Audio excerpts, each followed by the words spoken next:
ஓம் சாந்தி. 2/4/2023.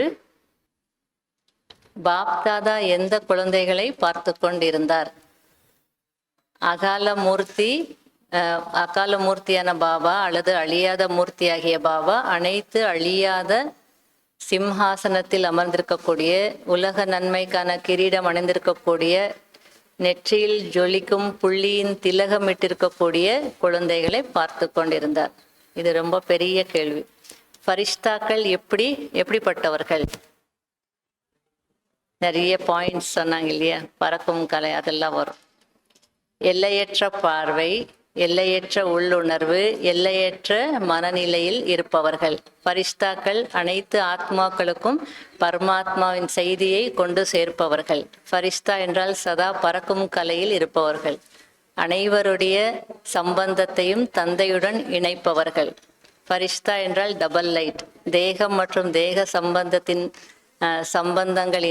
சம்பந்தங்களில் இருந்து விடுபட்டு விலகியும் லேசாகவும் இருப்பவர்கள். ஃபரிஷ்தா என்றால் அனைவரையும் தன்னுடைய நடத்தை மற்றும் முகத்தின் மூலமாக தந்தைக்கு சமமாக ஆக்கக்கூடியவர்கள். ஃபரிஷ்தா என்றாலே நிமித்த பாவம், பணிவு சுபாவம் மற்றும் அனைவருக்கும் நன்மை செய்வதற்கான உயர்ந்த பாவனை உடையவர்கள். ஃபரிஷ்தா என்றாலே சகஜமாகவே இயல்பாகவே அனாதி மற்றும் ஆதி சம்ஸ்காரங்களை சதா எமர்ஜ் ரூபத்தில் காட்டக்கூடியவர்கள். 3வது, தேகத்தின் பற்று தானாகவே எப்போது முடிந்து போகும். சுயமரியாதையில் நிலைத்திருப்பதின் மூலம் தேகப்பற்று தானாகவே முடிந்து போய்விடும்.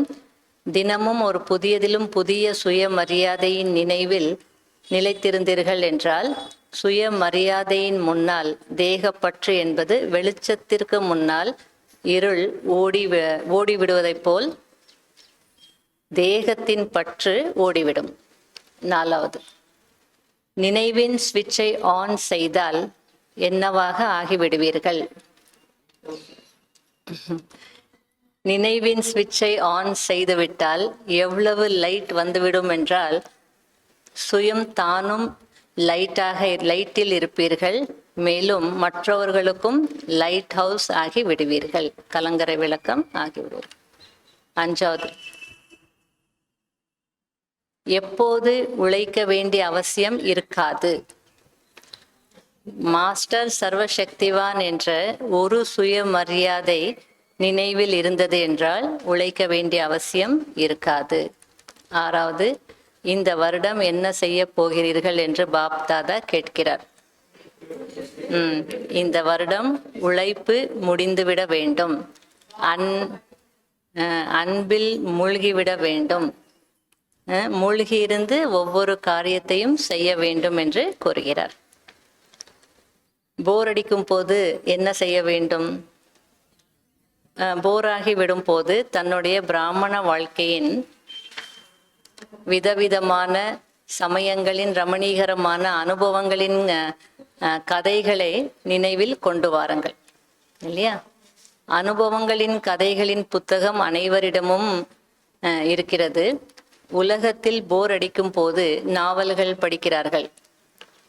எனவே நீங்களும் உங்களுடைய கதைகளின் புத்தகத்தை திறந்து வைத்து படித்தால் பிஸியாக இருப்பீர்கள்.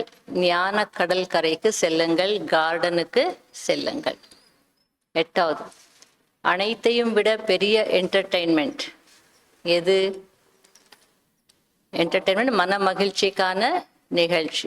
என்னது? மன்மனா பவ, ஒருவரிடம் மனதை ஈடுபடுத்துவது, மன்மனா பவ ஆகுவது அனைத்தையும் விட பெரிய என்டர்டெயின்மெண்ட்டாக இருக்கிறது. ஏனென்றால் சர்வ சம்பந்தங்களின் ரசனை அல்லது அனுபவங்களை அடைவதுதான் மன்மனாபவ ஆகும். 9வது, சம்பந்தத்தின் ஆதாரத்தில் தான் நினைவு செய்கிறீர்கள். ஆனால் என்ன வித்தியாசம் ஏற்படுகிறது? 1, புத்தியினால் ஞானத்தின் ஆதாரத்தில் சம்பந்தத்தை நினைவு செய்வது.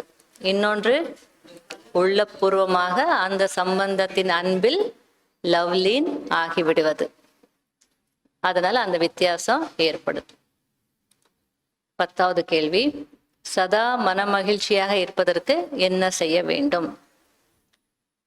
எந்த நேரம் எந்த சம்பந்தத்தின் அனுபவம் வேண்டுமோ அந்த சம்பந்தத்தை அன்போடு மனதார அனுபவம் செய்யுங்கள். பிறகு உழைப்பாகவும் தோன்றாது, போரும் அடிக்காது. அப்போது சதா மனமகிழ்ச்சியாக இருப்பீர்கள். 11வது, எப்படிப்பட்ட சேவைக்கான பிளானை உருவாக்க வேண்டும்?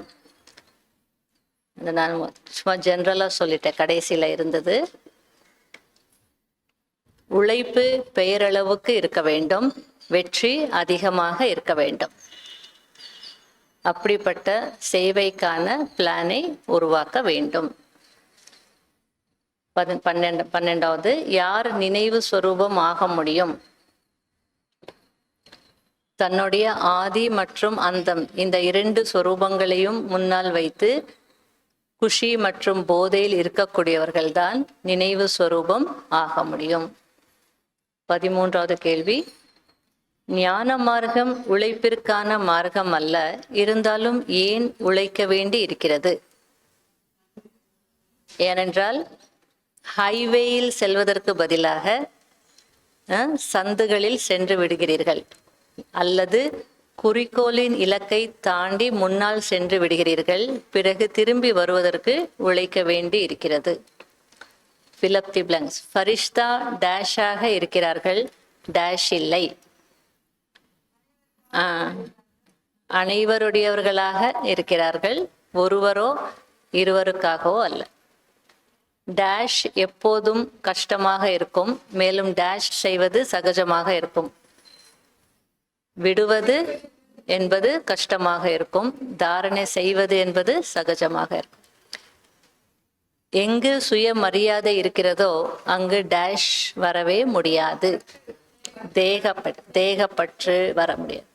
4வது, சிலருக்கு டேஷ் இருக்கிறது ஆனால் டேஷ் ஏற்பட்டு விடுகிறது. லிங்க் இருக்கிறது ஆனால் லீக்கேஜ் ஏற்பட்டு விடுகிறது, கசிவு ஏற்பட்டு விடுகிறது. பாப்தாதா சதா தன்னுடைய டேஷ் மற்றும் டேஷின் மடியில் அமர்த்தி டேஷ் நோக்கி அழைத்து செல்கிறார். ஸ்நேகம் மற்றும் சையோகத்தின் மடியில் அமர்த்தி குறிக்கோளை நோக்கி அழைத்து செல்கிறார். 6வது, மனநிலையில் டேஷாக இருக்கிறார், சேவையில் டேஷாக இருக்கிறார். துணையாக இருக்கிறார், சேவையில் துணைவராக இருக்கிறார். 7வது, பரமாத்மாவின் மகிமையே டேஷ் என்பதுதான். நீக்கக்கூடியவர் இல்லை, கஷ்டத்தை எளிதாக்கக்கூடியவர். கஷ்டத்தை எளிதாக்கக்கூடிய, முஷ்கில் கோ சஹஜ் கர்னே வாலா. 8வது, யாரிடம் டேஷ் இருக்கிறதோ அவர்களுக்கு டேஷ் அனுபவம் ஏற்படும்.